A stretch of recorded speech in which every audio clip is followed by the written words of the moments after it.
Let me ask you a question before we do anything else in the program, because I just noticed this morning. I thought this is my And show. well, I'm asking you a question because it's your show. So I'm asking you to spread the benefit of your knowledge to people, including myself, around the globe. This big blue marble flying through space that we call home.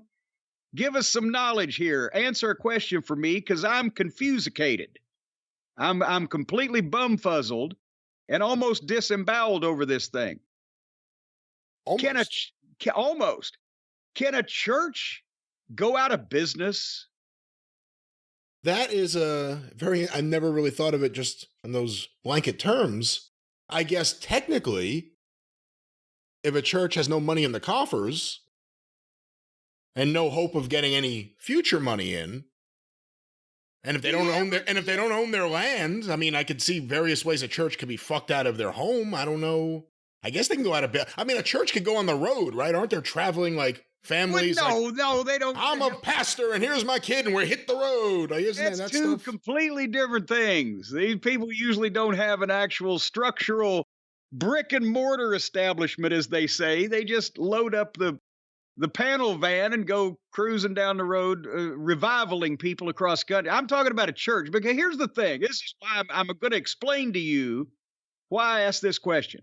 Please. Because down the road a piece for me, there's an old holler tree where you no, it's not Mountain Dew, but down the road a piece from me, there used to be years ago, decades ago, there was this cute little church on this little windy road that's just like a mile down from me. It's very rural and windy and narrow. And it go around the curve, and there was this little church sitting back in the woods. And even though I don't approve of their line of work, I appreciate the serenity and the beauty of an old little building of any description or use. But then years ago, they tore that down and they built one of these new little churches. It's just, as Mama Cornette would say, it's just big enough to piss you off. Did Mama Last ever say that? No, I never heard that expression from her, no. No, it just big enough to, when you get some small amount of something that you would have liked to have had more of, that you like or that you enjoy or whatever, like a small serving of good food in a restaurant, Mama Cornette would say, well, that's just enough to piss you off because then you're mad you didn't have more of it, right?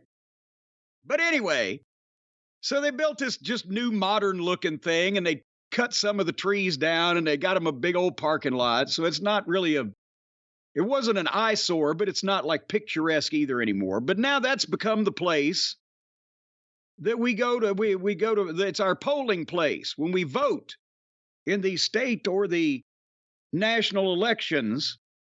I liked it better when it was the fire department because, going into a church, I believe I mentioned this. We went and voted last time.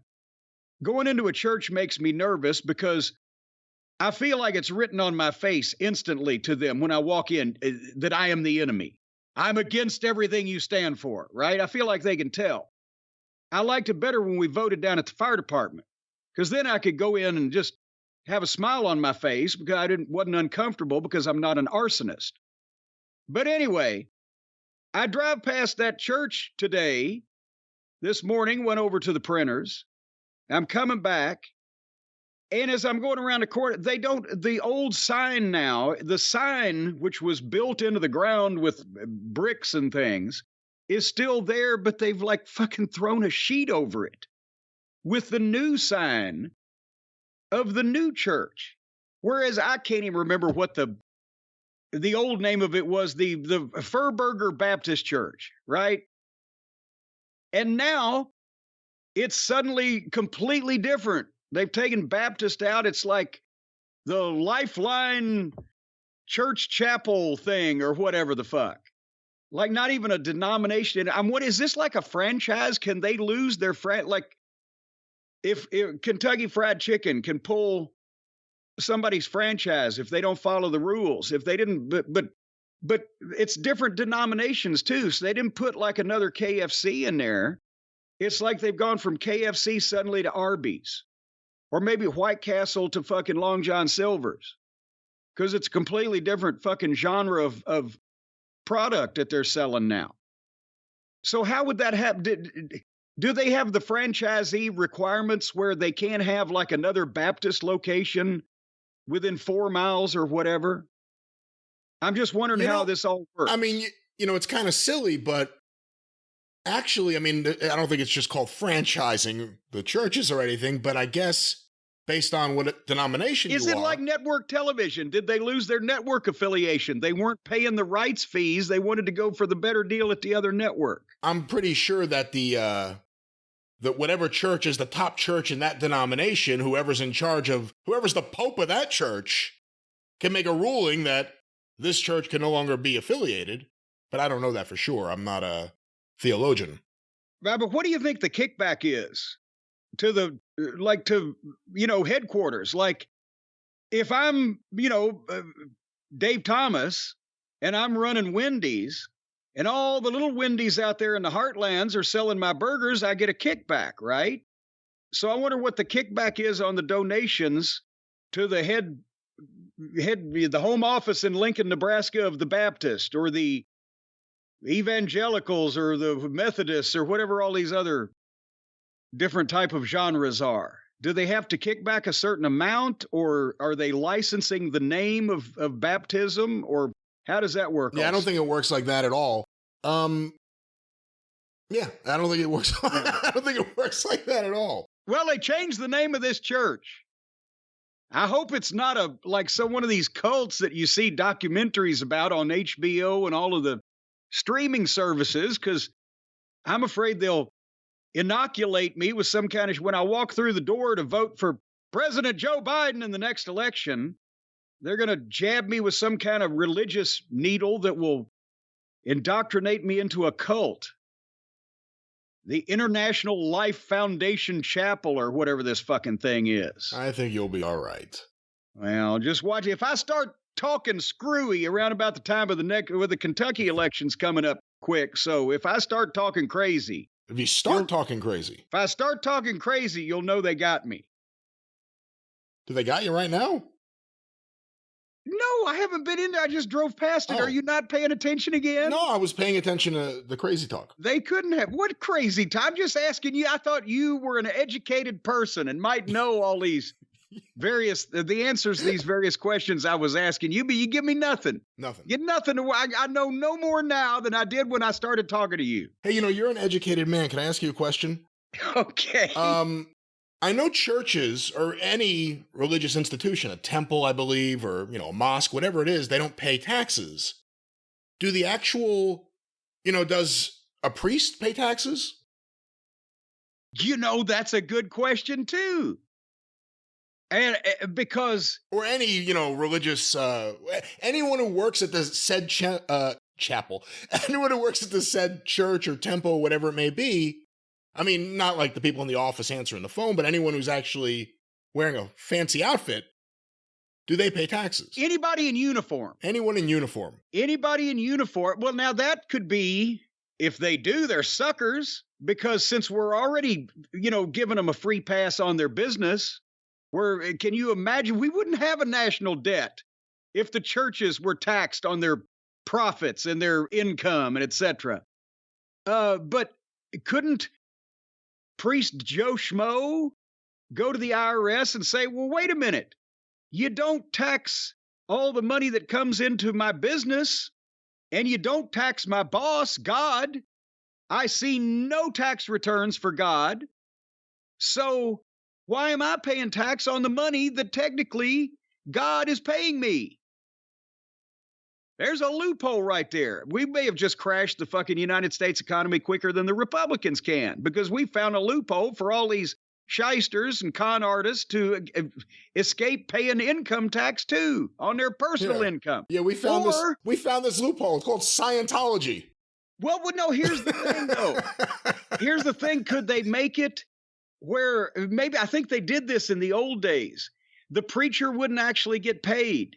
He could live in a room in the back of the church and all the parishioners would bring him produce from their gardens and milk from their cows and eggs from their chickens and probably fucking things from their daughters or sons. And the preacher would actually get no money. He'd just exist there to preach to the flock. So maybe we ought to start saying, no, you can't pay these motherfuckers in actual cash that they can go out spending at the mall while they're trolling for underage children. You gotta give them everything. You gotta give them their food. You gotta give them their clothes. They wear uniforms. That should be easy. Just get the size, and it never changes. And you got to give them everything they need to survive. Their place to live and sleep and hang their weary heads in prayer or slumber or drunkenness or whatever that case. And no money changes hands. What do you think? It's interesting. I mean, it's really old school communal living. You know, you do something for the community. You're the local priest. You walk around and talk to people, I guess, and they give you all their food and stuff. That's one of the benefits of being a rabbi, they say. You just go to people's house, they feed you all the time. Well, yeah, but here's the thing. There are already these poor people that have fallen for this scam are already bringing in their money that they can't afford to give away on the theory that they'll go to heaven or whatever the blissful paradise that is mentioned in their particular backstory. They think, so why not just here's all my food, preacher, take my food. Here, take some clothes. See, but again, got everything else. Not everything is equal. There are plenty of, and again, I don't know the exact terms, but priests or bishops or whatever, deacons, I don't know. There are plenty of these people who do good things and are part of their community and actually help out and stuff. And then you see like the Joel Osteens. This guy bought the Summit in Houston. I remember when they had all the flood. I remember when all the flooding happened in Houston. It became a big deal about his house. And he had like the biggest house you've ever seen in Houston. This guy's making all this money, merchandises his stuff. You know, that's the thing. Not all these churches treated their business like Vince McMahon treated the WWE. Well, now, okay, then actually you're right. You made a good point about the Life Foundation of Christian Scientists church down here. It's just a little place. As Mama Cornette would say, you couldn't whip a cat in it without getting fur in your mouth. Just a small building. But just a mile away, they've got this Southeast Christian church here, and it's bigger than the Louisville Gardens, from what I've been told. They do television broadcasts from the chapel or church or whatever the technical term for the actual place where the speechifying and preachifying takes place. I think chapel was wrong for the record. Okay, well, the giant cavernous fucking space where the preacher stands there and pounds on the Bible and all the people are watching. It's 6,000 seats. It's a goddamn arena. And the parking lot, you could literally have built 1,000 units for the homeless in the parking lot of this fucking church, to the point where they have cops. It's right off the interstate, and they have cops directing traffic on Sundays, where they ignore the lights because of the people flowing in and out of this thing. And I'm thinking, you don't have anything better to do. You couldn't actually go out and help some underprivileged people. You just got to go in there and pray for them and clog up traffic for everybody that lives around here. But I digress. Point is, some are more successful than others, as you mentioned. But again, when you go on the road, like when the Reverend Billy Graham sold out whatever it was, I think he sold out Madison Square Garden. I was going to say Yankee Stadium. It may have been that too, but Madison Square Garden at least. When he sells that out, there's the ticketing fee, the garden gets their cut, security has to be paid. I'm sure he has a booking agent. I don't know who God uses as a booking agent, but I'm sure the Reverend Billy Graham had a booking agent, probably some staff. I think at one point Judas had the position, but I understand he was replaced. When the Reverend Billy Graham or anyone in that position got paid for their typical appearance, booker. When they got paid for that appearance, is that money taxed? If you take the church on the road. Well, no, because see, I'm sure, Billy Graham had that down. And we're not talking about the superstar, folks. We're talking about the Reverend. But Reverend Billy Graham, I'm sure, had that down to a fine science. I'm sure he never got a penny personally. I'm sure the church that he was representing, the Graham Foundation or whatever, got the gate from Madison Square Garden and then distributed it amongst various expenses and things and such. I'm sure they had great accountants. It wasn't like See, Billy Graham had class. He stole money for years on the premise of promising people happiness in the afterlife with class. He wasn't like Jim and Tammy Faye, where they had an air-conditioned doghouse and they didn't have a good account. So Jim and Tammy, it's kind of actually ironic. That's called Smoky Mountain Wrestling. That's what they used to call Smoky Mountain, the Jim and Tammy show. Well, now, hey, hold on now. Quit it. Jim and Tammy Baker, it's ironic that they were only about 10 or 12 miles down the road from Crockett Promotions because they got undone in a lot of cases by bad accountants and fucking lack of infrastructure also because they didn't know how to do it right. So I'm just saying, don't malign Billy Graham. He ran a successful con game for fucking 40 years. He wasn't going to get caught by the IRS. If you were let's say a Jim and Tammy, because you are, but let's say you're a Jim and Tammy. I'm just a Jim. I'm just a Jim. Do you see like a Benny Hinn and you think this guy's doing too many high spots? This guy's going to kill the business. Once you start introducing these spots, you're never going to be able to stop where he heals people and they fall. And yeah, well, actually, that was a big show with the boys in the business. The Benny Hinn show? 80s, the Benny Hinn show. Because, and I wonder, do some of the kids, the young people, do they even know what we're talking about, Brian? I don't even know if he's still out there. It was on like before school when I was a kid. I didn't watch it, but I knew of it. I think I saw, Google him real quick while I'm telling you what I saw. I saw several years ago some clip or story or something on the internet that he was still around, but he was looking rough. I mean, he was looking... It's almost like, you desiccate something where you just completely dry it out and shrivel it up. But Rico, the hairdresser in the WWE, but our Rico Constantino in OVW, bodyguarded him for a period of time at one point when he was going around doing this was like in the mid 90s. And he was still going around doing these shows, but we saw him in the 80s. And kids, he'd have this line of people waiting to be healed by him.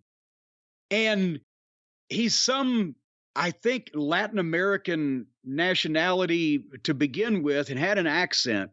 I thought that too. I just want to stop you right there. I always thought that. Looking here, He was born in Jaffa, Israel. Okay.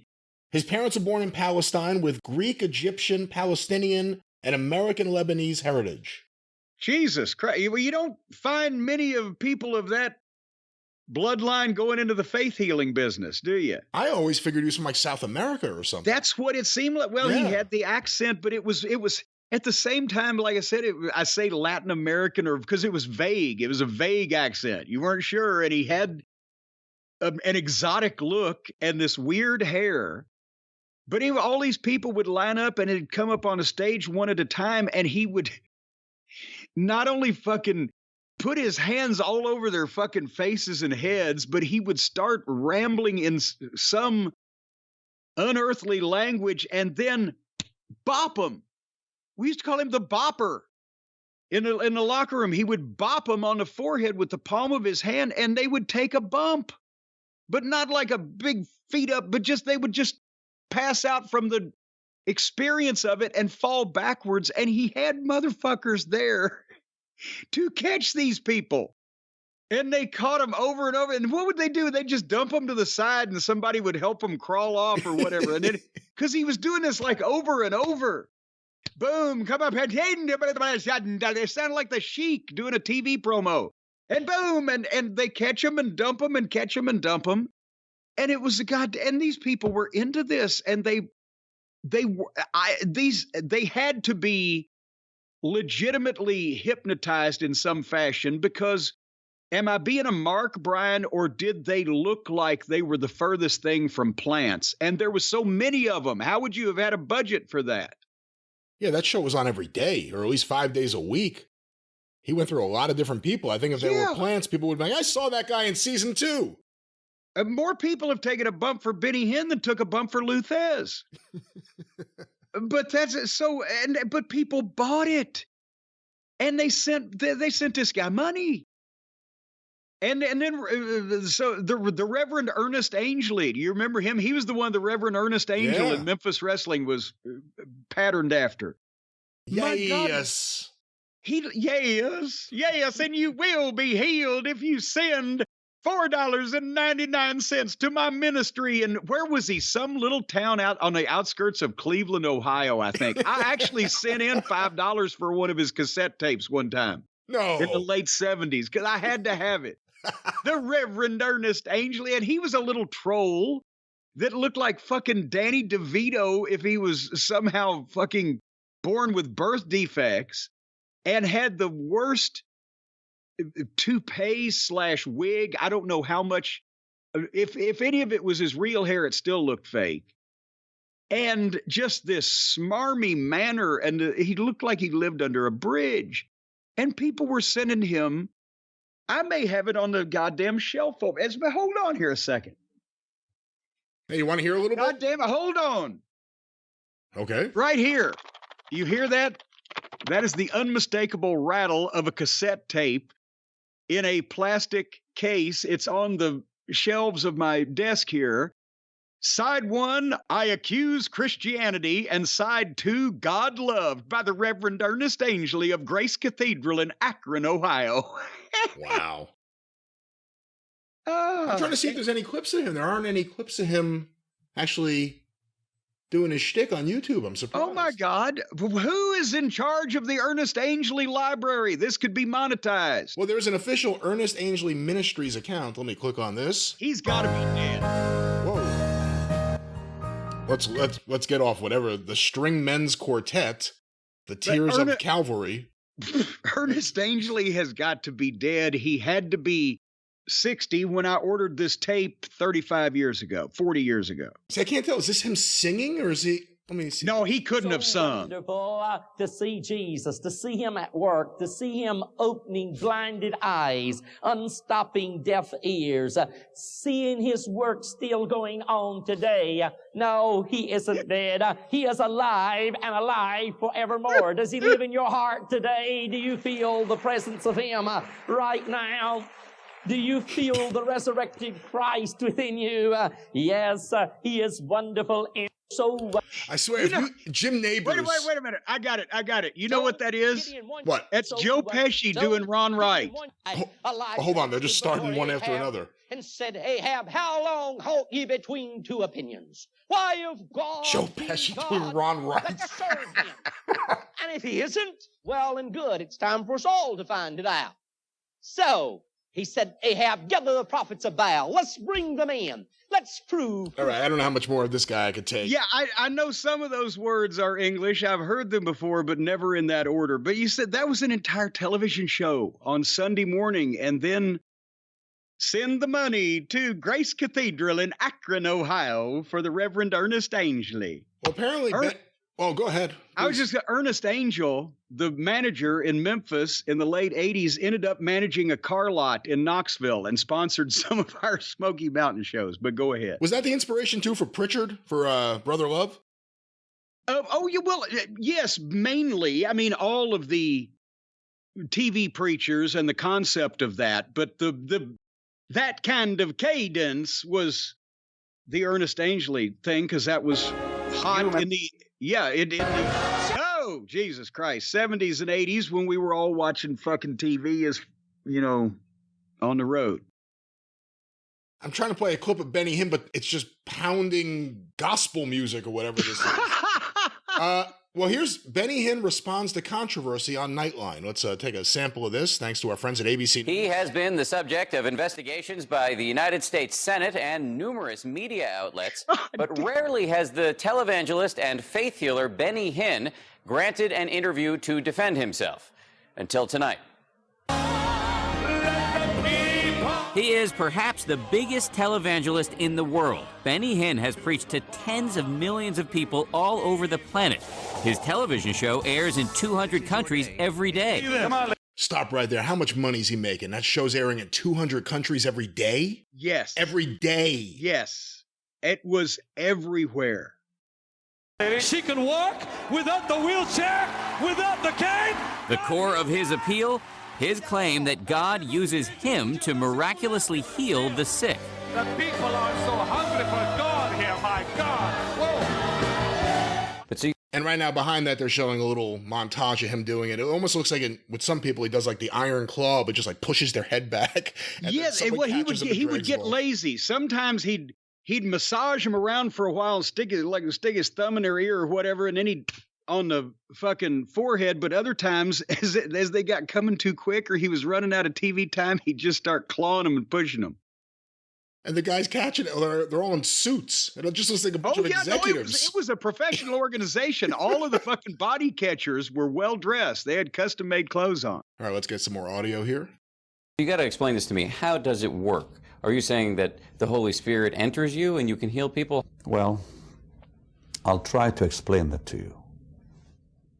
The anointing, which is God's power, comes on me. Yes, I can actually feel it.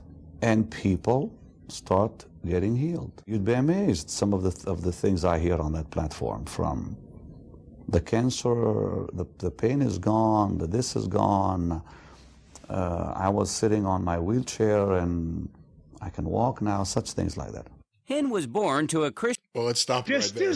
Does he hear the cancer is gone from the oncologist at the Cancer Institute, or does he hear it from grandma that is deluded and thinks that her cancer is gone? When you hear someone like that, when you see someone like that, do you think like that person, if they had done some, if life had worked out differently, they actually would have done well in the wrestling business because of their commitment to the work?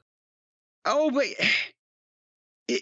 I don't know about the wrestling business because, see, you need a special kind of immorality, in my opinion. It's one thing to work people that we had a fight and it was real versus we agreed on one or the other of us winning. When you're talking about basically conning these poor people into buying into that you can heal them and possibly keeping them away from legitimate doctors or legitimate hospitals. You hear the stories all the time. Oh, I gave him the money and I thought everything was going to be okay. I should have gone to the doctor, whatever.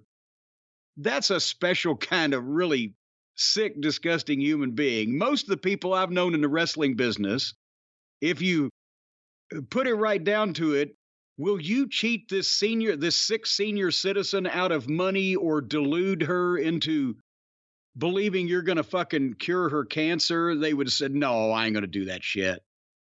And he was doing it in 200 countries every day. Every day.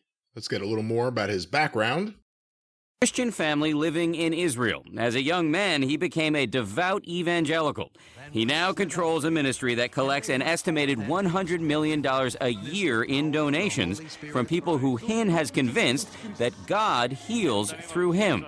$100 million in just donations. That's not the syndication for the TV show or anything else. That's just donations. You got merchandise. You've got, obviously they had advertising because they were on in 200 countries. If you went to one of these live events, they have to be like shirts, programs, right? Different things. Oh, yes. Well, they advertised whatever era, whether it was cassette tapes, audio tapes, videotapes, books, scripture fucking things framed it can go on the wall. It was a mass merchandise fucking machine. Here's some more from Benny Hinn. People have called you a con man, a fraud. So let me just put the question to you bluntly. Okay. Are you taking advantage of people who are profoundly religious and also vulnerable because they're in physical pain for your own personal enrichment? Well, I'm glad you're asking. Let me tell you something.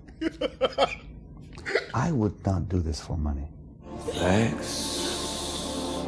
If people think I would do this for money, after all the misery I've had to go through. What misery? Oh, dear God. You're a human being like me. How would you like to be called all those names? I mean, who wants that? Never come back. Wait. I've gone through such hardships because of this. People call me names. He actually is he the grandfather of some of the AEW talent? For $100 million, Call me fucking names. Stand at the road and throw hand grenades at me. I'll fucking bat them back. For $100 million a year? $100 million in donations. In That's tax-free because it's going to the church. That must be tax-free, yeah. Would I do this for money? Never. But that's not counting my merch money. I keep my merch money. Let's go back to this. What you're asking is, am I using the so-called lie that healings really happen so I can make money? Correct. Okay. Of course not. You cannot fool all the people all the time, right? Oh, you don't need to fool all the people all the time. You just need to fool some people sometimes. Well, okay, that's okay. I mean, I understand that, but I will tell you this. I think if I was fooling the people over 35 years of it now, I would have been caught already fooling them. Is the pain gone? Everything's gone. Everything's gone. Hinn admits she's talking about her wallet, her money, her house, her insurance. He started doing the fucking wrestling explanation. Well, you can't fool all the people all the time. Well, I mean, there are examples of wrestling, and I wonder when it first wrestling and religious jamborees or whatever Revivals. This is. When I can tell you're from up north. Revivals. When did they first cross paths? Because this is clearly. It's like the same family. He's like a distant cousin you don't want to deal with. Yes. Well, no, honestly, it sprouted at the same time.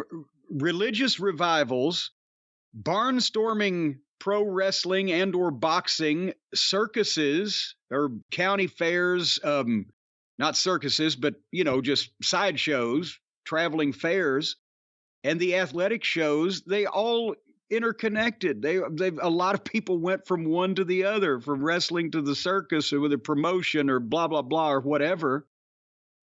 Some of the old time wrestling promoters, remember in the 30s, which ones owned circuses too? There were a couple. Yeah, good question. There were a couple of that owned either circuses, or Jim Crockett Sr. would promote not only wrestling in the Carolinas, but also the Harlem Globetrotters and the top country western musicians of the day. So there was, anybody was doing a traveling show, they were all interconnected from the late 1800s through the 1950s and early 60s. Let's go back to Benny Hinn and see how interconnected he is with these people. he doesn't have any medical verification of any of the healings, and in fact, some of the supposed healings have turned out to be not real at all. In Jesus' sweet name. 9-year-old William Vandenkolk claimed his failing eyesight had improved at this Hinn crusade in 2001. As soon as God healed me, I could see better. William is now 17 and still legally blind. I'd say I was caught up in the moment, being as young as I was, thinking I could actually be getting my vision back. Yep. His name is William, and he still can't see. These are things I cannot explain because I am not real. I'm human like you. I make mistakes like anybody else. Hinn says God does the healing, not him, and that he is therefore not responsible for what people claim on stage. But as I continue to press him, his publicist starts to interrupt angrily. What are some of the other issues besides healing when we get discussing? He just said I can ask him whatever he wants. No, I'm really fine with that. In a moment, the conversation gets even more heated. Ron, I'm really enjoying this, and this is important. When I ask about the ongoing Senate investigation into Hinn's lavish lifestyle, funded in part by tax-free donations from the faithful. 2 years ago, the U.S. Senator Chuck Grassley launched an investigation into 6 major televangelists, including Benny Hinn. The question, are Hinn and his colleagues using tax-free donations from believers to fund lavish lifestyles? Let me pause it here. This is from 2009 for the record, just in terms of when this happened. That's like, okay, and I was about to ask you what the date was, but that's like a network broadcast asking, is wrestling a work today? They'd known that this stuff was going on since the fucking 70s, and the whole thing with, not Pat Robertson, but, well, Pat Robertson's the one that took over. Jimmy Swaggart. But Jimmy Swaggart's where I was going for. Pat Robertson took over Jim and Tammy's business and then wouldn't give it back to him. But go ahead.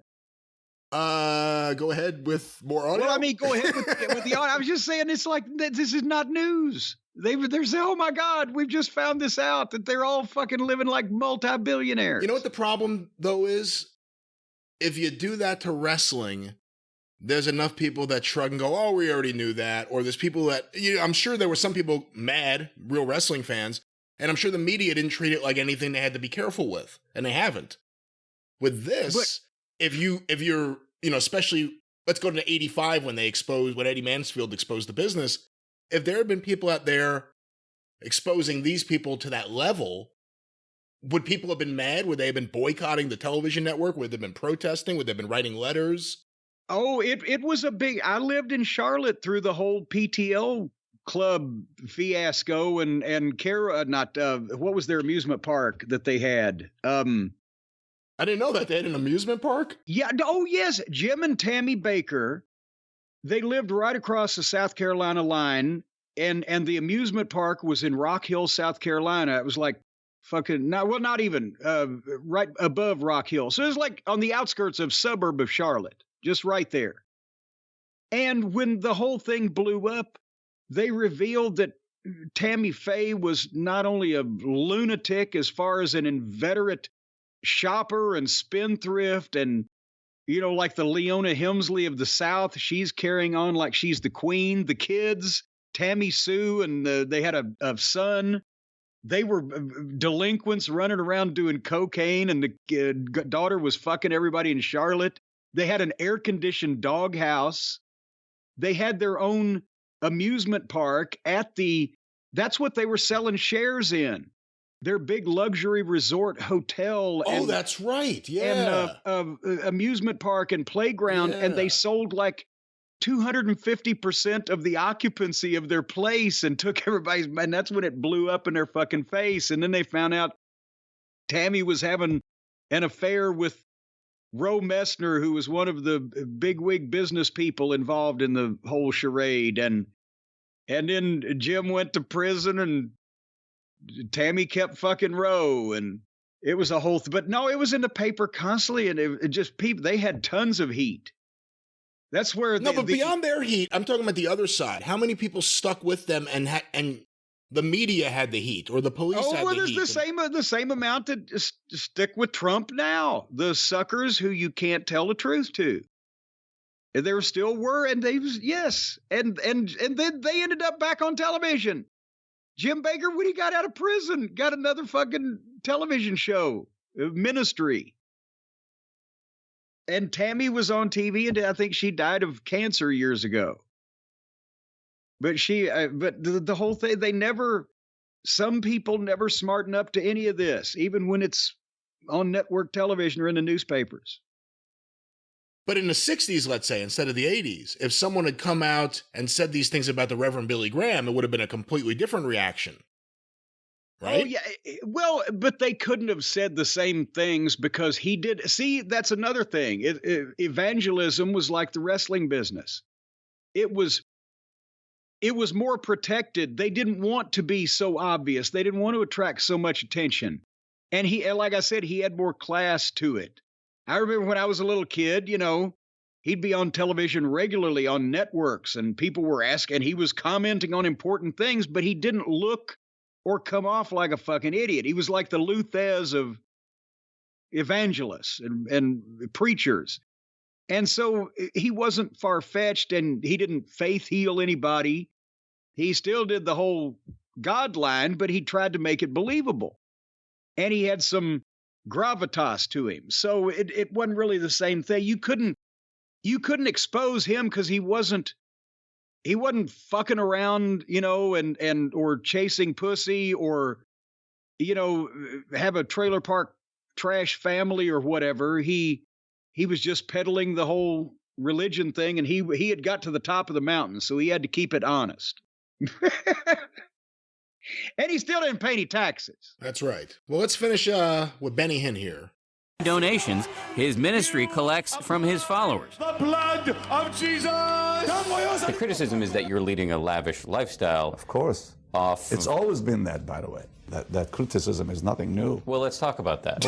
As a follower of Jesus, you fly in a private plane. Yes, I do. You're staying right now in one of the fanciest hotels in New York City. Yes, I am. You wear clothes. very nice clothing. So do you not have any misgivings about that? No.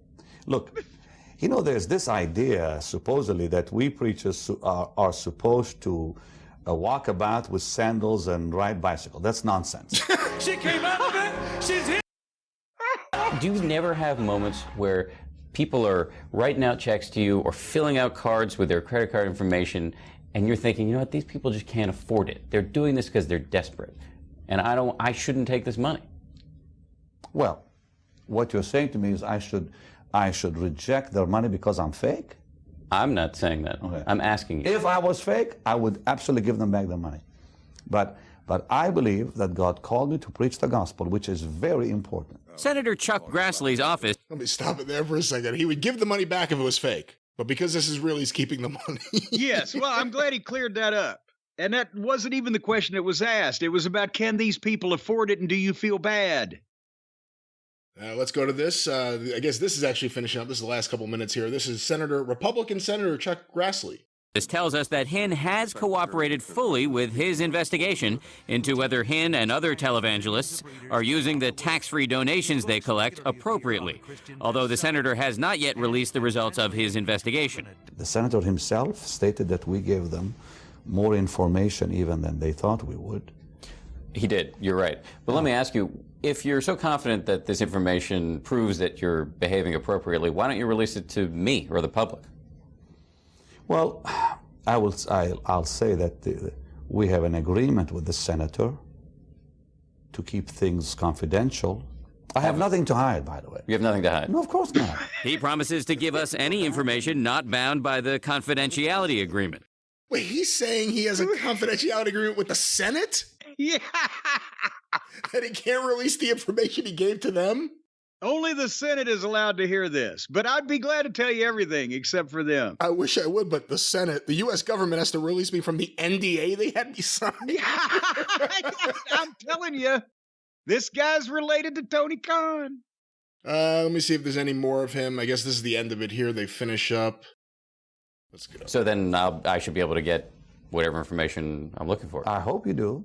But after the interview, the senator's office told us there is no confidentiality agreement. You will bring the life of heaven with you. Even so, Hinn's ministry said it didn't have time to edit out personal information from its donors in time for our broadcast and therefore gave us nothing. As our interview winds down, another outburst from Hinn's publicist, scolding me for not asking about Hinn's new book about the Arab-Israeli conflict. You don't know about the book. Ron, that's not important. Can I please say something? The questions Dan asked me, I've been wanting someone to ask me for the last 20 years of my life. I think what this man did is fantastic, and thank you for doing it. No, really, I'm very pleased. What a con. Why? Because it's time for me to tell it all.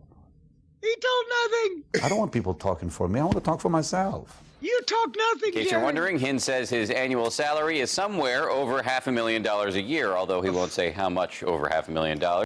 Okay, well there it is, the Benny Hinn as of 2009. that was the greatest good cop, bad cop in history, because while the publicist is clearly the stooge going, no, you can't say that, no, you can't ask him that, no, you got to do this. He said, no, I have nothing to hide. I'm so happy. I've been waiting 20 years for someone to call me a con artist to my face. Yes, no one would ask me these obvious questions in 20 years of my life. No one asked me if I was fucking fake or not and what I'm doing with all this money. I'm so glad that I was able to not answer these questions today. We could have cleared this up 20 years ago if someone had just said, are you stealing their money? I would have said, no, I'm for real. And that would have been the end of it. See, it's just communication. Communication is the issue. It's the key. It's the problem sometimes. There's not a lot of give and take. Well, we just pulled that entire bit out of our ass. Did I start just the church sign? Yeah, this has been happy talk. This is happy talk. Yes, led us down the road of Benny Hinn.